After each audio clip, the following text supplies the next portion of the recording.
Hello everyone, again welcome back to Ambition Study Centre online class.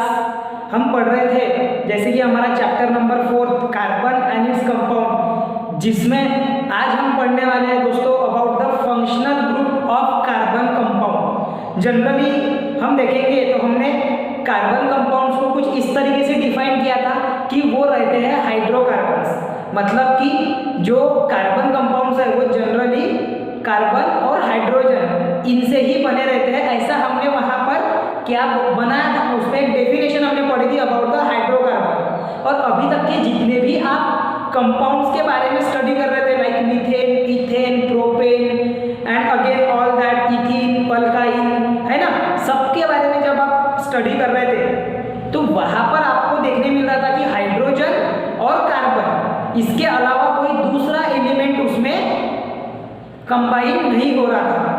तो generally हमने carbon compound को बोला गया था कि ये हाइड्रोकार्बन्स होते हैं, जिसमें सिर्फ और सिर्फ कार्बन और हाइड्रोजन ऐसे दो ही एलिमेंट प्रेजेंट होते हैं। लेकिन स्टिल उसके बाद में ये जो हाइड्रोकार्बन्स थे इनके बीच में बॉन्डिंग अच्छी होने के कारण ये वहां पे रिएक्टिविटी कम शो करते थे, ये स्टेबल रहते थे और ये रिएक्टिविटी कम शो करते थे, ये ज्यादा रिएक्टिव नहीं होते थे।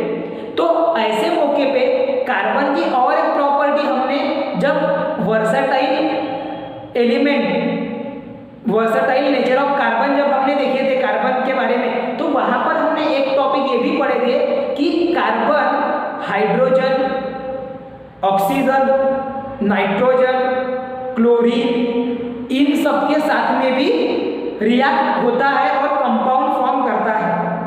तो अभी हाइड्रोकार्बन्स की अगर हम बात करते हैं तो जिसमें कार्बन और ऑक्सीजन, कार्बन और हाइड्रोजन के अलावा कोई दूसरा अगर ऑक्सीजन हो गया या नाइट्रोजन हो गया या फिर क्लोरीन हो गया, ब्रोमीन हो गया, सल्फर हो गया, ये अगर उसमें अगर टेक पार्ट करते हैं उस कंपाउंड में, वहां पर वो कंबाइन हो जाते हैं तो एक नया कंपाउंड बनाते हैं। और वो जो हेटेरो एटम, जो कि नया जो कंपाउंड उसमें ऐड हुआ, उसको बोलते हैं हम हेटेरो एटम, मतलब डिफरेंट। हेटेरो का हेटेरो इस वर्ड का मीनिंग क्या है?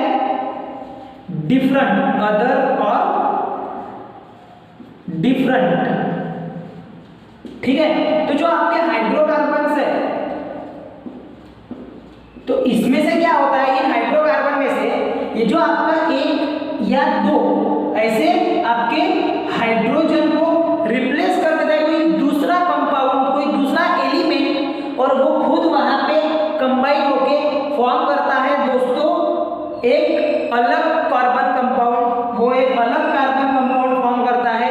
तो उस ग्रुप को जो उसमें एज अ डिफरेंट एटम बन के आया उसे ही बोला जाता है फंक्शनल ग्रुप। ये क्या करेगा फंक्शनल ग्रुप? इसकी प्रॉपर्टी डिसाइड करेगा, इन सब के बारे में वो अपनी खुद की प्रॉपर्टी उस कार्बन कंपाउंड के ऊपर में इंपार्ट करने का काम करेगा, मतलब उस पे अपनी खुद की प्रॉपर्टीज फिर अप्लाई करेगा और वो एक नया रिएक्टिव एलिमेंट बन जाएगा, नया रिएक्टिव कंपाउंड फॉर्म करेगा।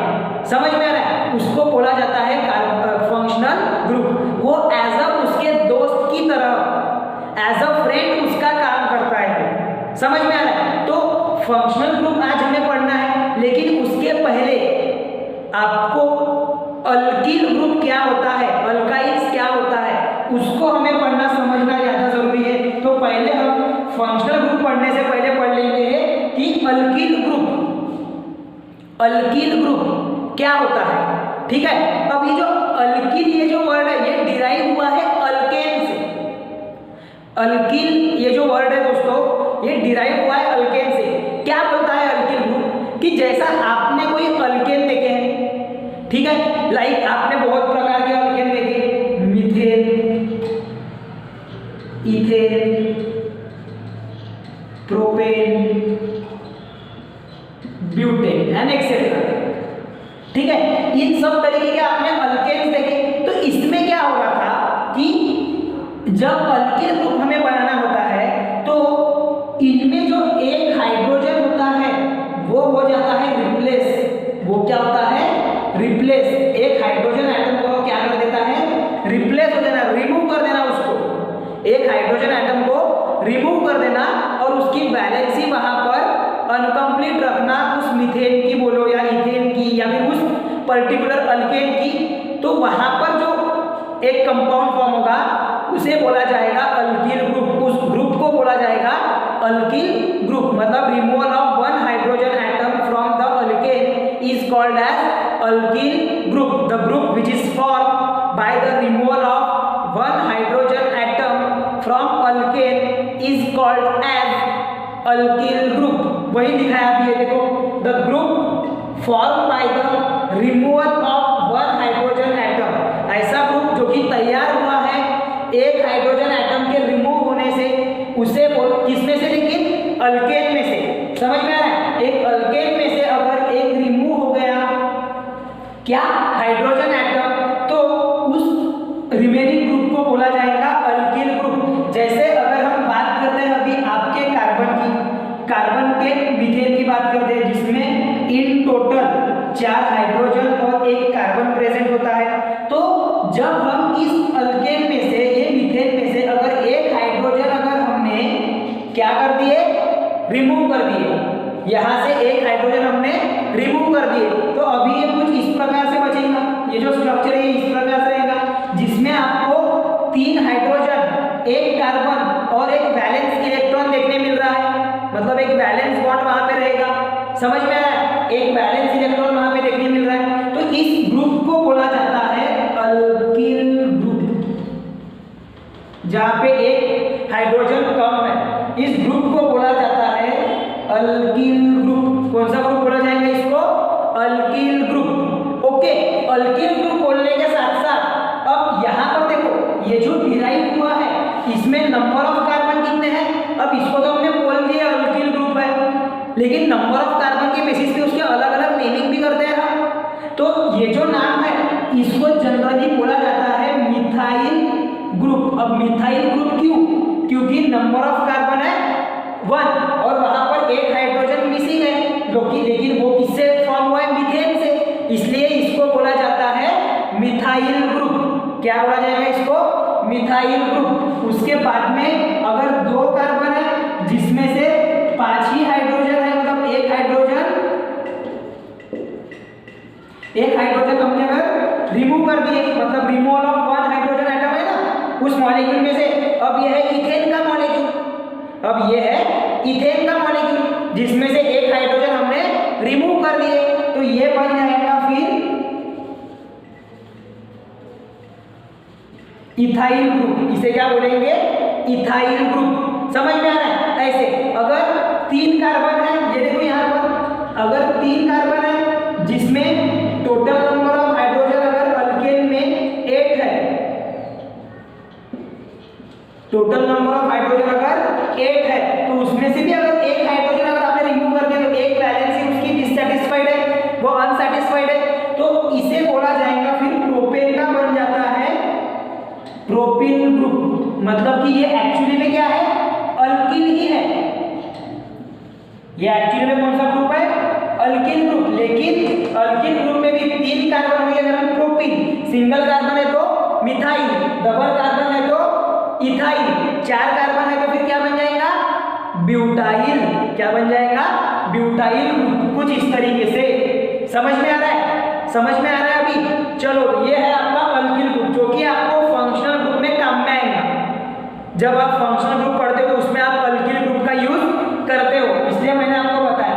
अब इन सब एग्जाम्पल पर से हमें ये ध्यान में आया कि जो जनरल फॉर्मूला रहेगा for determining the alkyl group वो रहेगा CnH2n+1।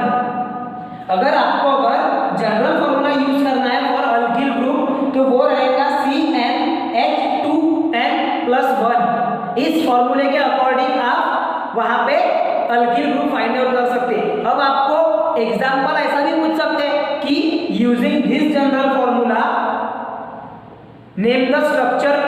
अगर n की वैल्यू आपको दी रहेगी तो name the molecular formula and structure and draw the structure for that.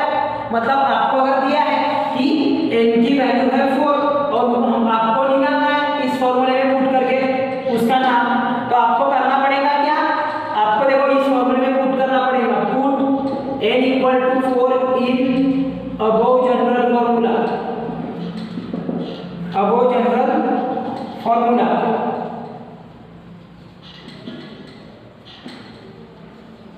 Okay, therefore CnH2n + 1 क्या आ जाएगा C4H2 × 4 + 1, तो ये हो जाएगा C4H8 + 1, तो ये बन जाएगा C4H9, मतलब इसका नाम है ब्यूटाइल ग्रुप। इसको क्या बोलेंगे? ब्यूटाइल ग्रुप, जिसमें एक हाइड्रोजन मिसिंग है। ब्यूटाइल ग्रुप में जैसे देखा जाए ब्यूटेन में तो 10 हाइड्रोजन होते हैं, तो उसमें से एक हाइड्रोजन मिसिंग है, मतलब कि ये बन गया ब्यूटाइल ग्रुप। समझ में आ रहा? इस प्रकार से आपको अलग अलग वेरियस एग्जांपल्स भी पूछ सकते हैं, तो उसकी भी आपको प्रैक्टिस करना है।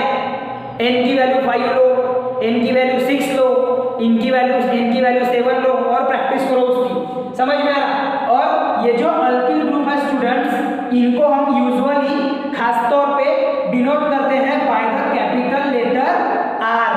हम ये जो अल्किल ग्रुप है आपका, इसको डिनोट करते हैं by the capital letter R। मतलब कि हमेशा आप CH3 ऐसे बार बार नहीं बनाते बैठोगे। जब आप बात करोगे किसकी? फंक्शनल ग्रुप की। जब आप फंक्शनल ग्रुप की बात करोगे तो जो वैलेंस उसका इलेक्ट्रॉन रहता है वो बताता है कि वहां पर अल्किल ग्रुप प्रेजेंट होता है, ऐसा उसका मीनिंग है। ठीक है, उसके बाद में आपको देखो ये जो सिंगल लाइन है, शॉर्ट लाइन, इसका मीनिंग ये है कि ये शॉर्ट लाइन क्या शो करती है? ये शॉर्ट लाइन शो करती है कि वहां पे उस पर्टिकुलर मॉलिक्यूल में एक इलेक्ट्रॉन वैलेंस है। क्या शो करता है वो?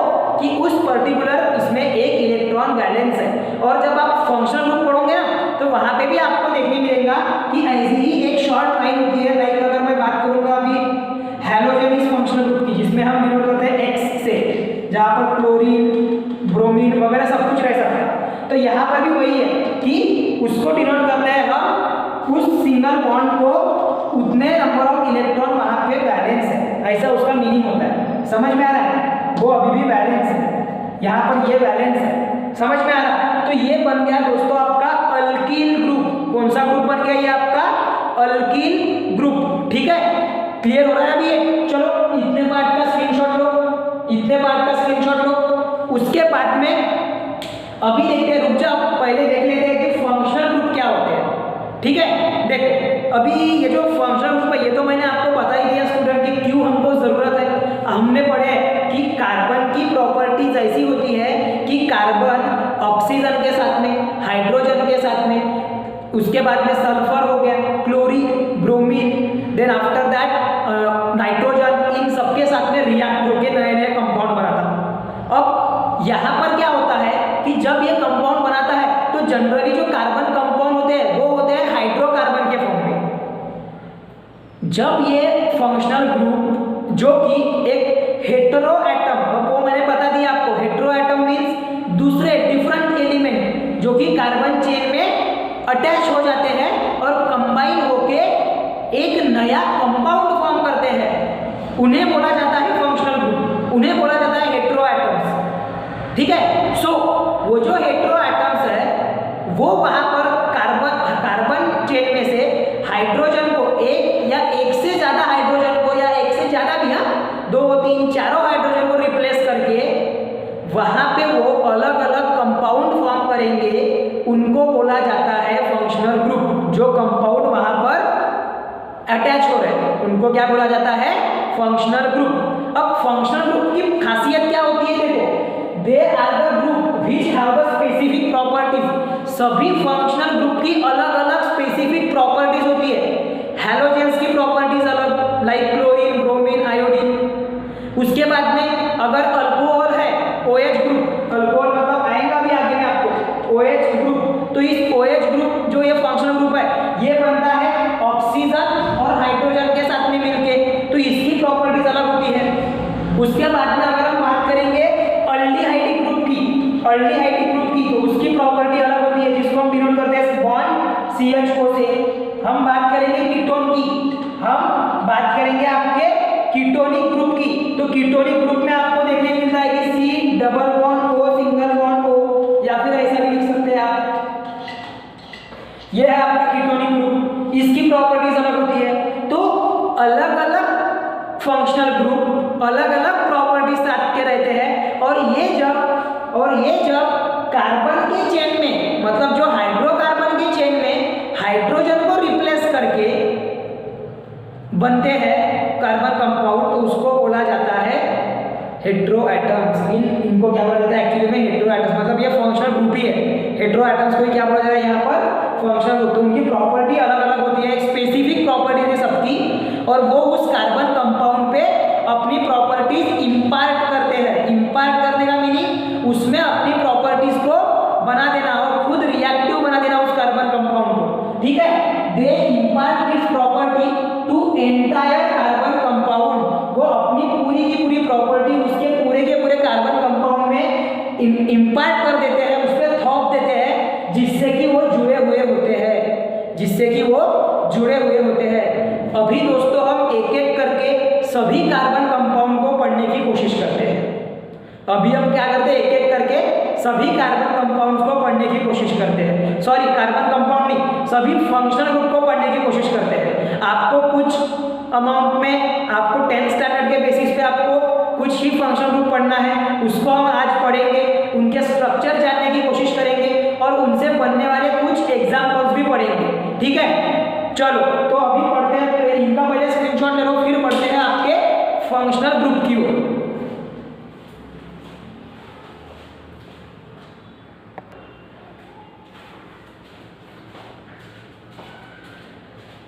अभी हमने ये समझ लिए कि फंक्शनल ग्रुप क्या होते हैं।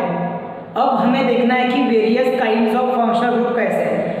फंक्शनल ग्रुप पढ़ने से पहले हमने क्या बोले थे कि फंक्शनल ग्रुप में क्या होता है, हेटेरो एटम्स प्रेजेंट रहते हैं। हेटेरो एटम्स मींस जो कार्बन और हाइड्रोजन को छोड़ के अदर जितने भी एटम्स रहेंगे वो रहेंगे आपके हेटेरो एटम्स। तो उसके बेसिस पे स्टूडेंट आपको ध्यान में रखना है कि लाइक क्लोरीन, ब्रोमीन, आयोडीन, ये होते हैं हैलोजेंस, ये रहते हैं हैलोजेंस। इसको भी एक प्रकार से हेटेरो एटम बोलेंगे क्योंकि वो other than carbon and hydrogen है।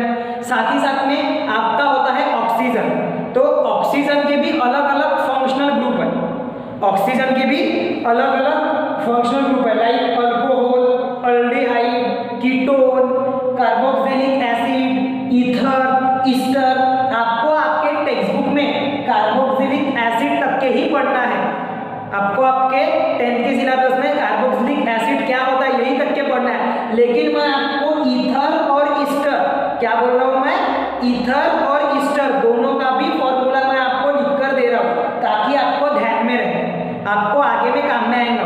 क्योंकि हम जब रिएक्शन पार्ट पढ़ेंगे तो आपको एक थोड़ा सा ईस्टरिफिकेशन रिएक्शन भी है, तो उसके लिए आपको फंक्शनल ग्रुप जो है ईस्टर का वो पता रहना जरूरी है, इसलिए मैं आपके नॉलेज के लिए एक्स्ट्रा में आपको वो बता दे रहा हूँ, ठीक है। चलो तो पहले ये टेबल को हम कंप्लीट कर लेते हैं ताकि आपको ध्यान में रहे।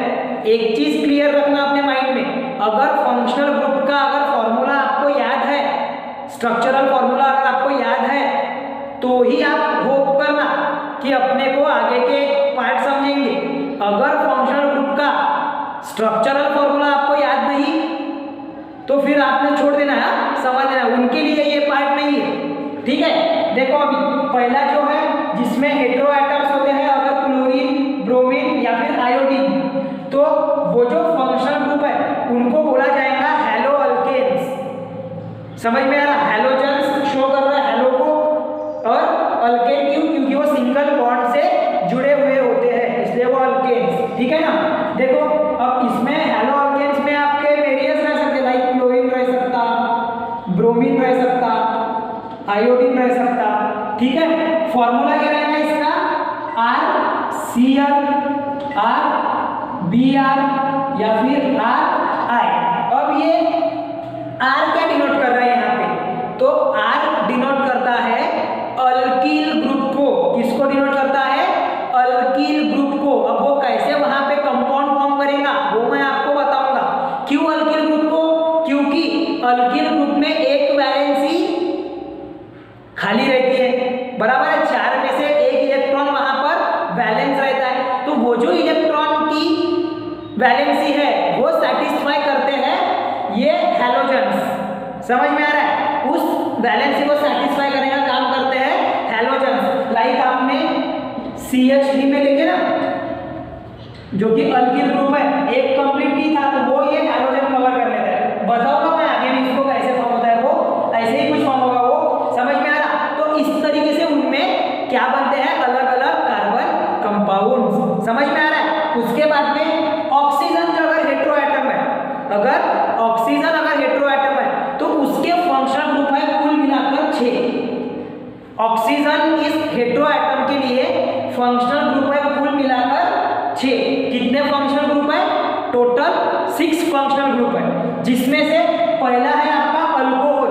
तो अल्कोहल ये जो फंक्शनल ग्रुप है दोस्तों, ये बनता है ऑक्सीजन और हाइड्रोजन के कॉम्बिनेशन से।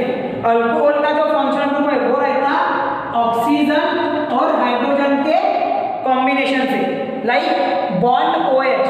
अब ये OH के साथ में आपका लगेगा अल्किल ग्रुप।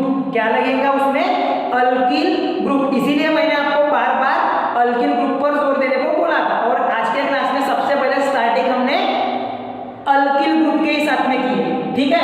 उसके बाद में अल्डिहाइड का जो फंक्शनल फॉर्मूला है, जो अल्डिहाइड का जो फॉर्मूला है फंक्शनल ग्रुप के लिए, वो है आपका CHO, मतलब कि कार्बन, हाइड्रोजन और ऑक्सीजन। अब इसका अगर स्ट्रक्चरल फॉर्मूला लिखेंगे तो वो मैं आपको लिख कर देता हूं। इसका जो स्ट्रक्चरल फॉर्मूला है वो कुछ इस प्रकार से है, ऐसा बना सकते हो। आपके टेक्स्ट बुक में आपको ऐसा दिया है, आपके टेक्स्ट बुक में आपको ऐसा दिया है, ये भी करेक्ट है। और जो मैंने बनाया इसमें भी कोई प्रॉब्लम नहीं है। आप इस तरीके से भी स्ट्रक्चर को शो कर सकते हो, कोई गलत नहीं देगा आपको। इस तरीके से भी कर सकते हो, इसमें भी कोई प्रॉब्लम नहीं है, समझ में आया। इसके भी साथ में कौन सा ग्रुप अटैच रहेगा, जो खाली एक वैलेंस इलेक्ट्रॉन है, इसके जगह पे आएगा आपका अल्किल ग्रुप। वही मिथाइल, इथाइल, प्रोपाइल, ब्यूटाइल, और फिर वो बनाएंगे आपका स्ट्रक्चर, वो बनाएंगे आपका स्ट्रक्चर, समझ में आ रहा है। उसके बाद में कीटोन, कीटोन के लिए रहता है आपका structural formula C double bond O single bond O। Ketone के लिए क्या रहता, C double bond O single, नहीं ये तो कीटोन के लिए डबल बॉन्ड O ही रहेगा, C O ही रहेगा। C के साथ में क्या रहेगा, डबल बॉन्ड O, और उसके साथ में अटैच रहेगा R एज अ अल्किल। वो जो C double bond O single bond O है ना, वो रहता है ईस्टर के लिए। हमको कीटोन के लिए क्या ध्यान में रखना है कि कार्बन और ऑक्सीजन, कार्बन और ऑक्सीजन, इसके लिए आपको कीटोन ध्यान में रखना है, समझ में आ रहा है। कार्बन और ऑक्सीजन का अगर कॉम्बिनेशन है तो उसको बोला जाता है, उस फंक्शनल ग्रुप को बोला जाता है कीटोनिक ग्रुप। कौन सा ग्रुप बोला जाता है उसको, कीटोन ग्रुप या फिर कीटोनिक ग्रुप, जिसके साथ में R ये अल्किल ग्रुप भी प्रेजेंट होता है। फिर आते हैं कार्बोक्सिलिक एसिड के ऊपर में। कार्बोक्सिलिक एसिड का जो स्ट्रक्चरल फॉर्मूला है दोस्तों, वो कुछ इस प्रकार से है, C double bond O single bond O, और इसके साथ में हाइड्रोजन। ये जो हाइड्रोजन है ये कार्बन के साथ में अटैच नहीं है। कार्बोक्सिलिक एसिड में ये जो हाइड्रोजन है ना, ये कार्बन के साथ में अटैच नहीं रहेगा, वो जुड़ के रहेगा इस ऑक्सीजन के साथ में। मतलब देखो, हमने ये वाले ऑक्सीजन के लिए डबल बॉन्ड दिए क्योंकि ये कार्बन से अटैच है। फिर कार्बन की एक वैलेंसी बचेगी तो वो ये ऑक्सीजन ने कंप्लीट की, और फिर से ऑक्सीजन का एक वैलेंस इलेक्ट्रॉन बाकी था तो वो कंप्लीट किया इस हाइड्रोजन ने। समझ में आया क्या कैसे? तो देखो, कार्बन है, कार्बन का एक वैलेंस है जो भी कंप्लीट करता, सपोज करके R, हम लिख देते हैं यहाँ पर R, ठीक है, अल्किल ग्रुप। तो एक कंप्लीट कर दिया अल्किल ग्रुप ने, डबल बॉन्ड हो गया इस ऑक्सीजन के साथ में। फिर आप बोलोगे ये वाला ऑक्सीजन के साथ में भी डबल बॉन्ड रहेगा होना, तो अब देखो यहाँ पर अगर हम डबल बॉन्ड देते हैं तो ये क्या बन जाएगा, 1 2 3 4 5 बॉन्ड फॉर्म हो रहे वहां पे। और कार्बन की तो उनकी वैलेंसी ही नहीं है उतनी कि वो 5 बॉन्ड फॉर्म करेगा। इसीलिए यहाँ से कार्बन अपना एक इलेक्ट्रॉन ऑक्सीजन के एक इलेक्ट्रॉन के साथ में शेयर करता, और बाकी रिमेनिंग एक इलेक्ट्रॉन वो शेयर करता इस हाइड्रोजन के साथ में, और ये बन जाता फिर कार्बोक्सिलिक एसिड।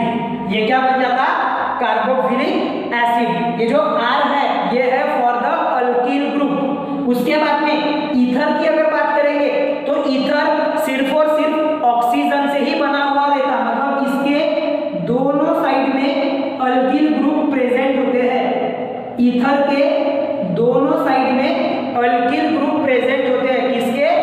ईथर के, फिर आते हैं ईस्टर के ऊपर में। तो ईस्टर का एक जो बॉन्ड है वो होता है अल्किल ग्रुप के साथ में, फिर आता है आपका कार्बन, फिर आता है आपका कार्बन, फिर इस कार्बन के साथ में होते हैं दो ऑक्सीजन और उसका भी एक होता है बॉन्ड जो कि रहेगा आपका अल्किल ग्रुप के साथ में ही अटैच। समझ में आ रहा है? समझ में आ रहा है? कुछ इस तरीके से, कुछ इस तरीके से। ओके, तो ये बन गए आपके पूरे के पूरे फंक्शनल ग्रुप। यहाँ पर आप नाइट्रोजन को भी ऐड कर सकते हो। नाइट्रोजन अगर है तो वो फॉर्म करता है अमीन्स। नाइट्रोजन अगर है तो नाइट्रोजन क्या फॉर्म करेगा? अमीन्स। ये भी आपके नॉलेज के लिए रखो। नाइट्रोजन क्या फॉर्म करते हैं? अमीन्स। जो स्ट्रक्चरल फॉर्मूला है वो है NH2। क्या है? Bond NH2। और सिंगल बॉन्ड क्यों रहेगा? क्योंकि ये डिराइव होता है NH3 से, इसीलिए इस पे रहेगा RNH2। ठीक है, ये है आपका नाइट्रोजन में अमीन्स फॉर्म करते हैं। फंक्शनल ग्रुप कौन सा रहेगा उसमें? अमीन। अगर नाइट्रोजन अगर हेटेरो कंपाउंड है तो आपको पढ़ना है यहाँ तक की, लेकिन आपको ये भी ध्यान में रखना है, ये भी लर्न करना है आपने। ये पूरा टेबल आपने बाय हार्ट लर्न करने होना विद अंडरस्टैंडिंग कि हाइड्रोजन का बॉन्डिंग किसके साथ में है। यहाँ पे भी ये जो हाइड्रोजन है ऑक्सीजन के साथ में, मैंने दिखाया नहीं लेकिन है वो, समझ में आ रहा है? वो मैंने दिखाया नहीं लेकिन है उसमें। ठीक है, तो ये हो गया आपका पूरा का पूरा फंक्शनल ग्रुप। अब इन फंक्शनल ग्रुप पर से कैसे कैसे कंपाउंड्स फॉर्म होते हैं वो मैं आपको अभी समझाता हूँ। उसके बाद में हमें नॉमेनक्लेचर भी पढ़ना है, लेकिन कैसा है कि नॉमेनक्लेचर और कंपाउंड अगर एक साथ पढ़ने जाएंगे तो वो आपको थोड़ा पचाने में, मतलब कि आपको याद रखने में थोड़ा हार्ड जाएगा। तो पहले हम समझ लेते कि कंपाउंड्स कैसे फॉर्म होते हैं धीरे धीरे, और फिर उनके नॉमेनक्लेचर के ऊपर में तो इजीली समझ जाएगा, बहुत ही आसान है भाई वो। ठीक है, चलो अब शुरुआत करते हैं हम हैलो अल्केन्स के साथ में। शुरुआत किसके साथ में करते हैं? फंक्शनल ग्रुप की हैलो अल्केन्स के साथ में, मतलब हैलोजन ग्रुप के साथ में। समझ में आ रहा है? तो चलो पहला हम देखते हैं हैलोजन ग्रुप, जिसको डिनोट करते हैं बॉन्ड X के साथ में। किसके साथ में डिनोट करते हैं? बॉन्ड X के साथ में। और X क्या क्या रह सकता? X रह सकता क्लोरीन, X रह सकता ब्रोमीन, X रह सकता आयोडीन। समझ में आ रहा? X क्या क्या रह सकते हैं? क्लोरीन, ब्रोमीन या फिर आयोडीन। और इसके साथ में जुड़ के रहता R। उसके साथ में क्या जुड़ के रहता? R। ओके, तो देखो अभी हैलोजन ग्रुप में कैसे फॉर्म होते हैं दो कंपाउंड। जो आपका हैलोजन ग्रुप है उसमें कैसे फॉर्म होते हैं कंपाउंड। जैसे अगर हम बात करेंगे R की, तो R क्या है आपका? अल्किल ग्रुप है। R क्या है आपका? Alkyl group. तो अल्किल में कौन से आ जाएंगे? Methyl, ethyl, propyl. समझ में आ रहा है? इस तरीके से आपके एक्सेट्रा आपके क्या आ जाएंगे? ये अल्किल ग्रुप आ जाएंगे। समझ में आ रहा है? चलो तो एक एक करके अपन इसके कंपाउंड फॉर्म करते हैं। सबसे पहले हम R के जगह पे वैल्यू लेते हैं मिथाइल की। सबसे पहले किसकी वैल्यू लेते हैं? मिथाइल की। अब ये मिथाइल कैसे बना है आपको याद है? मिथाइल कैसे बनता है? हाइड्रोजन, 4 हाइड्रोजन है मीथेन में, इसमें से अगर एक हाइड्रोजन हटा दिए तो ये बन गया मिथाइल ग्रुप। अब ये जो कार्बन की जो वैलेंसी है, ये जो कार्बन की वैलेंसी है, इसको अगर फुलफिल करना है तो वो फुलफिल करेगा आपका हैलो ग्रुप। वो कौन फुलफिल करेगा? आपका हैलो ग्रुप। मतलब कि क्लोरीन आ जाएगा, ब्रोमीन आ जाएगा या फिर आयोडीन आ जाएगा। तो पहले हम लेते हैं क्लोरीन। पहले सपोज यहाँ पे क्या आ गया? क्लोरीन। तो इसको नाम दिया जाएगा फिर क्लोरोमीथेन। क्या नाम दिया जाएगा? क्लोरोमीथेन। अब ये क्लोरोमीथेन क्यों, ये भी आपको समझ में आने होना। तो देखो हमेशा जो सफिक्स में हम लगाते हैं, अगर हैलोजन ग्रुप है, हमेशा ध्यान में रखना, अगर हैलोजन ग्रुप है तो हम लगाएंगे सफिक्स में क्लोरो। अगर हैलोजन ग्रुप है तो हम लगाएंगे सफिक्स में क्लोरो। ध्यान में आ रहा है? अगर हैलोजन ग्रुप है तो हम लगाएंगे सफिक्स में क्लोरो। फिर सिंगल कार्बन मतलब मिथाइल ग्रुप, तो इसका नाम आएगा मीथेन। और सिंगल बॉन्डिंग भी है ना, इसलिए मीथेन। समझ में आ गया? उसके बाद में अगर 2 कार्बन एटम्स है, मतलब जो मिथाइल ग्रुप है वो अगर है आपका 2 कार्बन और 5 हाइड्रोजन के साथ में, तो ये इतना पाए ये हो गया आपका इथाइल, जो कि किससे बना है, इथेन से। ये कौन सा हो गया आपका इथाइल, जो कि किससे बना है, इथेन से। ठीक है, ये बना है आपका इथेन से, और उसके साथ में लग गया क्लोरीन, तो ये बन जाएगा क्लोरो इथेन। ये क्या हो जाएगा आपका क्लोरो इथेन। समझ में आ रहा? वैसे ही नंबर ऑफ का ये बढ़ा दे, चलो कार्बन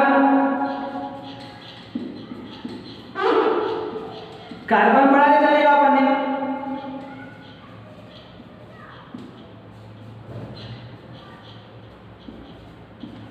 अब यहां पर 3 कार्बन है, मतलब ये बन जाएगा क्लोरोप्रोपेन। क्या बन जाएगा, क्लोरोप्रोपेन। क्या बन जाएगा ये, क्लोरोप्रोपेन। समझ में आ रहा है? इस तरीके से इलेक्ट्रॉन, इसका क्या रहेगा, नेमिंग होगा। अब नेमिंग कैसे देते हैं हम, ऐसे ये भी मैं आपको IUPAC नेमिंग सिस्टम में, जो IUPAC नेमिंग सिस्टम होती है, international union of pure and applied chemistry, इसके अकॉर्डिंग वो नाम दिया जाता है, तो वो हम पढ़ेंगे। लेकिन अभी के लिए अपने को ध्यान में रखना है कि ये जो फंक्शनल ग्रुप है, इनमें कैसे क्या R की वैल्यू हम ये पुट कर सकते हैं, और उसमें ये X की वैल्यू कैसे दे सकते हैं, जो X के जगह पे जो एलिमेंट है वो हम कैसे लगा सकते हैं, हेटेरोएटम। समझ में आ रहा है? ये सब हमें देखिए क्लोरीन के लिए, ऐसे ही हम किसके लिए बनाते हैं अभी, ब्रोमीन के लिए। ठीक है, तो ये समझ में आ गया आपको, पूरा क्लियर हो गया। चलो इसका स्क्रीनशॉट लो, मैं इसको मिटाने जा रहा हूँ, या फिर इसको आप प्रैक्टिस में भी कर सकते हो, या फिर इसको आप प्रैक्टिस में भी कर सकते हो। समझ लो, लिखो मत, एक एग्जांपल लिख के रख दो, बाकी अपने मन से करो और अच्छे से प्रैक्टिस होती है। ठीक है, अब हम देते हैं ब्रोमीन के लिए। अब हम किसके लिए लिखते हैं, ब्रोमीन के लिए। सेम क्या है आपका, बॉन्ड X और R है, तो अभी X के जगह पे हम क्या लेते हैं, ब्रोमीन, और R के जगह पे तो अपने वो ग्रुप्स, ये जो ग्रुप्स है ये रहेंगे ही रहेंगे। समझ में आ रहा है? चलो ग्रुप करो, क्या आएगा फर्स्ट, क्या आएगा फर्स्ट, फिर देखो R के जगह पे CH3, R के जगह पे CH3 और X के जगह पे ब्रोमीन, तो ये बन गया ब्रोमो मीथेन। ये क्या बन गया, ब्रोमो मीथेन। उसके बाद में इसको हम ऐसे भी लिख सकते हैं स्टूडेंट, इसको, ये जो CH3 है ना, इसको ऐसे भी लिख सकते हैं, इसको बोला जाता है कंडेंस स्ट्रक्चरल फॉर्मूला। इसको क्या बोला जाता है, कंडेंस स्ट्रक्चरल फॉर्मूला। अब ये आपको आपके ना टेक्स्ट बुक में दिया है, ना ही कुछ में, डायरेक्ट आपको दिया है। तो ये क्यों इसको कंडेंस स्ट्रक्चरल बोला जाता है, कंडेंस स्ट्रक्चरल फॉर्मूला का मीनिंग होता है कि वहां पर हम ज्यादातर बॉन्डिंग शो नहीं करते, एक साथ लिखते हैं। इनको कैसे लिखते हैं, एक साथ। जैसे ये जो अलग अलग 3-4 बॉन्ड लिखा है, ये हो गया आपका सिंपल स्ट्रक्चरल फॉर्मूला, और ये जो है ये है कंडेंस, जहां पर हम जो बॉन्ड्स है वो शो नहीं करते। समझ में आ रहा है? उसको बोला जाता है कंडेंस स्ट्रक्चरल फॉर्मूला, ऐसा लिख सकते हैं। फिर सेकंड थिंग, अब ये हो गया मिथाइल ग्रुप लिया हमने, अब लेते हैं हम इथाइल ग्रुप और ब्रोमीन ऐड कर देते हैं उसमें। ठीक है, पहले लिख लेंगे इथाइल ग्रुप का स्ट्रक्चरल फॉर्मूला। पहले क्या लिख लेंगे, इथाइल ग्रुप का स्ट्रक्चरल फॉर्मूला। तो देखो इथाइल ग्रुप का स्ट्रक्चरल फॉर्मूला कैसे है, ये भी याद रखिए ना। इथाइल ग्रुप का स्ट्रक्चरल फॉर्मूला कैसे है, मिथाइल का स्ट्रक्चरल फॉर्मूला कैसे है, आपका प्रोपाइल का स्ट्रक्चरल फॉर्मूला, ये सब प्रोपिल का। ठीक है, हाँ। अब यहाँ पर ये जो सिंगल है, यहाँ पे जो सिंगल बॉन्ड जो रिमेनिंग है, इसको फुलफिल करने के लिए ब्रोमीन क्या करेगा, अपना एक इलेक्ट्रॉन शेयर करेगा, और जब ब्रोमीन अपना एक इलेक्ट्रॉन शेयर करेगा तो वहां पे ये हो जाएगा एक कंप्लीट कार्बन कंपाउंड, जिसको बोला जाएगा ब्रोमो इथेन। अब ब्रोमो फॉर ब्रोमीन, इथेन क्यों, क्योंकि कार्बन कार्बन 2 बॉन्ड है, जब डबल है कार्बन एटम तो इथ, और एन क्यों, ये एन ही क्यों, क्योंकि दोनों के बीच में सिंगल बॉन्ड है, दोनों के बीच में सिंगल बॉन्ड है। समझ में आ रहा है? उसके बाद में और एक थर्ड ले लो ब्रोमीन के लिए, कार्बन कार्बन कार्बन, ये हो गया प्रोपिल ग्रुप आपका, ये क्या हो गया आपका प्रोपिल ग्रुप, जिसमें हमने ज्वाइन कर दिए एक ब्रोमीन। क्या ज्वाइन कर दिए? ब्रोमीन। अब कार्बन में क्या होगा? Bromo propane. ये क्या बन जाएगा? Bromo propane. इस प्रकार से आपके बनेंगे हेलो अल्केन्स के स्ट्रक्चर्स। इस प्रकार से क्या बनेंगे आपके हेलो अल्केन के स्ट्रक्चर। ऐसे आपको प्रैक्टिस करते रहना है आपके अंडरस्टैंडिंग के लिए, कैसे वो रिमूव होता है। हाइड्रोजन एटम को रिमूव कर दिया तो वहां पे आ गया ब्रोमीन। अगर इसको रिएक्शन फॉर्म में अगर पढ़ना था, अभी हमने अकॉर्डिंग टू फंक्शनल ग्रुप पढ़े, इसको अब रिएक्शन फॉर्म में अगर आपने समझने के लिए पढ़ना है तो आप कैसे याद रखोगे? अपने अंडरस्टैंडिंग के लिए कैसे याद रखोगे? आप याद रखोगे कुछ इस तरीके से। ये मैं मिटा दूं, चलो ये आपने स्क्रीनशॉट ले लिया होगा इतने पार्ट का। ये जो इतना पार्ट है ये आपके टेक्स्ट बुक में नहीं है, लेकिन आपने लिखना है, ठीक है। चलो अब देखो वो जो है, ये जो जैसा ये जो है ना, ये अपन ऐसा भी कर सकते हैं। पहले पूरा CH4 बना लो, उसके साथ में प्लस करो ब्रोमीन को, उसके साथ में प्लस करो ब्रोमीन को, और फिर लिख लो ये ऐसा रिप्लेसमेंट, ऐसा लिख लेंगे यहाँ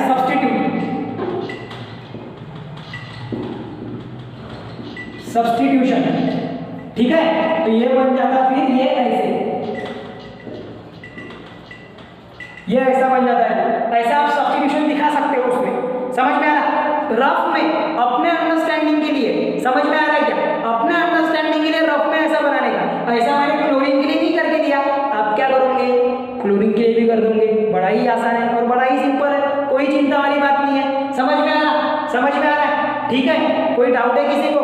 चलो फिर इस तरीके से आप हर एक इसमें कर सकते हो, इस तरीके से आप हर एक इसमें कर सकते हो। तो अभी ये भी क्लियर हो गया। ऐसा ही आपको किसके साथ में करना है स्टूडेंट? अभी आयोडीन के साथ में। ऐसा ही आपको किसके साथ में करना है? ये बन गया आपका ब्रोमीन के लिए। हमने वेरियस नंबर ऑफ एग्जांपल्स देखे, आपको क्लियर भी हो गया। अब देखते हैं हम आयोडीन के लिए, ठीक है। अब किसके लिए देखते हैं? आयोडीन के लिए। मतलब आपका फंक्शनल ग्रुप का फॉर्मूला R बॉन्ड X, और X के जगह पे रहेगा आपका आयोडीन। X के जगह पे क्या रहेगा? आयोडीन। मतलब कि इसको हम डिनोट करते हैं I से। तो पहला फंक्शनल ग्रुप, पहला अल्किल ग्रुप क्या है? CH3, मतलब कि मिथाइल बॉन्ड I, इसको बोला जाता है आयोडो मीथेन। इसको क्या बोला जाएगा? Iodo methane. समझ में आ रहा है? इसको क्या बोला जाएगा? आयोडो मीथेन, ठीक है। कोई डाउट है किसी को? किसी को कोई डाउट है यहाँ पे? उसके बाद में इसकी रिएक्शन भी सेम ऐसी। आयोडीन ने क्या कर दिया? एक हाइड्रोजन एटम को रिप्लेस कर दिया। मैंने यहाँ पर एक ही हाइड्रोजन को बताया, वैसे दो भी हाइड्रोजन को रिप्लेस कर सकते हैं। जैसे क्लोरीन की अगर हम बात करेंगे तो क्लोरीन क्या करता है? ऐसे चारों हाइड्रोजन को रिप्लेस कर देता है कभी कभी तो, ठीक है। जैसा अभी अगर मैं 2 क्लोरीन ऐड कर रहा हूँ तो वो क्या करता है? 2 क्लोरीन, एक क्लोरीन यहाँ पे और दूसरा क्लोरीन यहाँ पे, तो वो बन जाता है फिर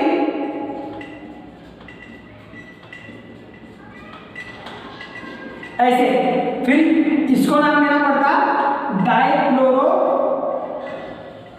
मीथेन, इसको नाम देना पड़ता फिर डाइक्लोरो मीथेन। इस प्रकार से अलग अलग स्ट्रक्चर को फॉर्म कर सकते हैं हम, ठीक है ना। चलो ये बाद में देखेंगे सब्स्टिट्यूशन रिएक्शन में, लेकिन वो सब्स्टिट्यूट करता है किसको? तो हाइड्रोजन को।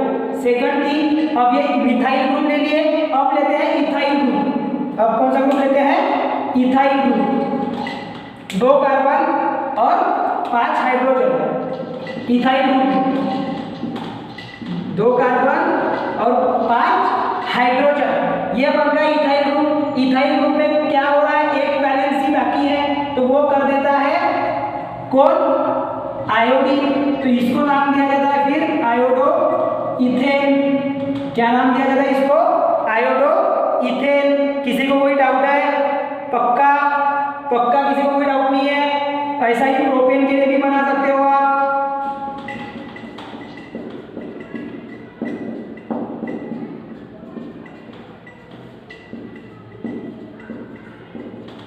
ठीक है ना। इसको बोला जाएगा आयोडो प्रोपेन, ठीक है। तरीके से आप अलग अलग हैलोजन ग्रुप के स्ट्रक्चर्स बना सकते हो by using the functional group hello alkane. किसका यूज करके स्टूडेंट्स? हैलो अल्केन का, ठीक है, हैलोजन्स का। इसको हैलाइड्स भी बोला जाता है, ठीक है ना। जब ये कंपाउंड फॉर्म करते हैं हैलोजन तो इसको हैलाइड्स भी बोला जाता है। जो आप हायर स्टैंडर्ड में बहुत डीप में पढ़ने वाले हो हैलाइड्स के बारे में, सेपरेट चैप्टर ही रहता है हैलोजन ग्रुप के ऊपर में, ठीक है। कोऑर्डिनेशन ज्योमेट्री वगैरह, कोऑर्डिनेशन केमिस्ट्री वगैरह जब आप पढ़ोगे कोऑर्डिनेशन कंपाउंड, तो उसमें भी बहुत सा पार्ट आपको कवर करना होता है, ठीक है। चलो, तो ये हो गया आपका हैलोजन के लिए। पहले इतने पार्ट का स्क्रीनशॉट लो, फिर हम देखते हैं कुछ एग्जांपल्स अल्कोहल के लिए।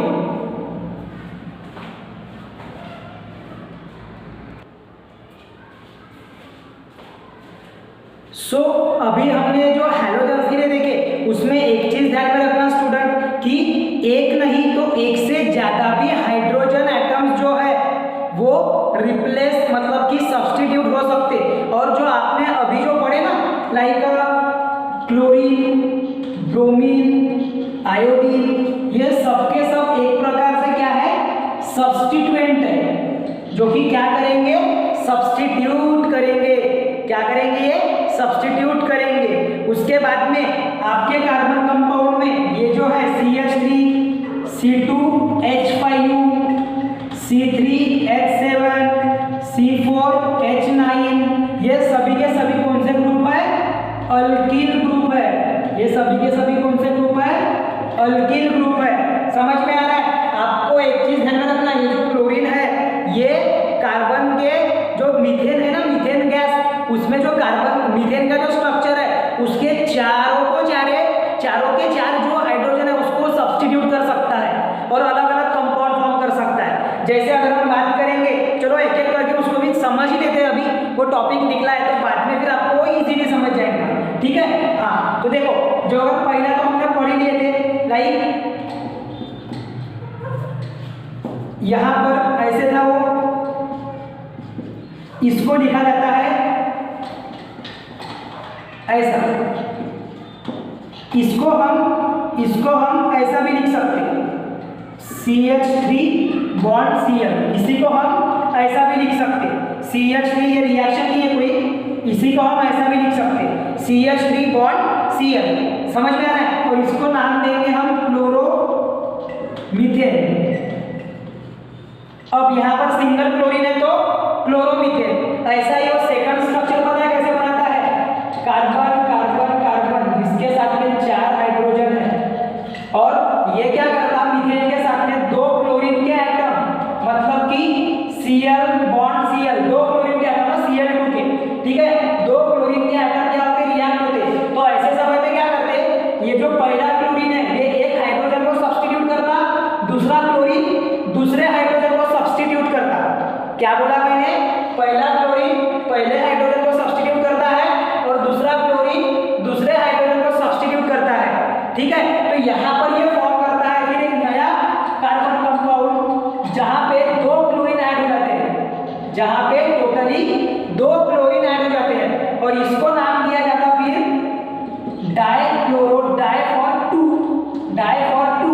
Cl के लिए क्लोरो, और फिर ये सिंगल बॉन्ड, सिंगल कार्बन होने के लिए मीथ, और पूरी बॉन्डिंग सिंगल बॉन्डिंग होने के कारण से N, मतलब वो बन गया डाइक्लोरोमीथेन। क्या बन जाता है वो? डाइक्लोरोमीथेन। उसके बाद में थर्ड वाला एग्जांपल हम देख सकते हैं, जहां पे 3 क्लोरीन क्या हो रहा है? सब्स्टिट्यूट कर रहे हैं। लाइक हाँ, इसको अगर लिखना है कंडेंस फॉर्म में इस तरीके से, तो इसको ऐसा लिखेंगे, इसको क्या लिखेंगे? CH2 Cl2। समझ में आ रहा है? कंडेंस फॉर्म में 2 हाइड्रोजन और 2 क्लोरीन। समझ में आ रहा है? CH2 बॉन्ड Cl2, ठीक है, ऐसे। उसके बाद में फिर टेट्राक्लोरोमीथेन या ट्राइक्लोरोमीथेन, ऐसे 3, ठीक है ना। अब देखो, कार्बन के 4 इलेक्ट्रॉन ऐसे मीथेन गैस से बने हुए हैं, प्लस 3 अगर क्लोरीन आ गए, 3 क्लोरीन अगर उसमें आ गया तो क्या करेंगे? 1 2 3 ऐसे 3 हाइड्रोजन को रिप्लेस कर देंगे हम। तो जो स्ट्रक्चर है वो बनेगा आपका ट्राइक्लोरोमीथेन, वो क्या बन जाएगा, ट्राई क्लोरोमीथेन। समझ में आ रहा है? इस तरीके से अगर 3 क्लोरीन एटम ने अगर उसको रिप्लेस कर दिया हाइड्रोजन को, समझ में आ रहा है? हर समय एक ही हाइड्रोजन रिप्लेस नहीं होता, 2 या 3 भी हो सकते हैं। ओके, उसके बाद में फोर्थ वाला हम देखते हैं। ये सब मीथेन के लिए, वैसा ही इथेन में भी हो सकता है। ठीक है, अब देखो फोर्थ वाला, जिसमें चारों के चारों हाइड्रोजन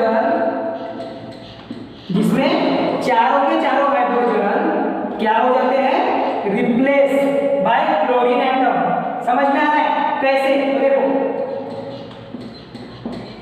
एक क्लोरीन गया ये हाइड्रोजन की तरफ, दूसरा आया इसके तरफ, ठीक है, तीसरा आ जाएगा इसको रिप्लेस करने, और चौथा आ जाएगा इसे रिप्लेस करने। समझ में आ रहा है? ऐसे वो फॉर्म करके बनाएगा एक चारों क्लोरीन का अपना स्ट्रक्चर, जिसको नाम दिया जाता है स्टूडेंट टेट्रा क्लोरोमीथेन। अब ये टेट्रा क्लोरोमीथेन मीन्स व्हाट?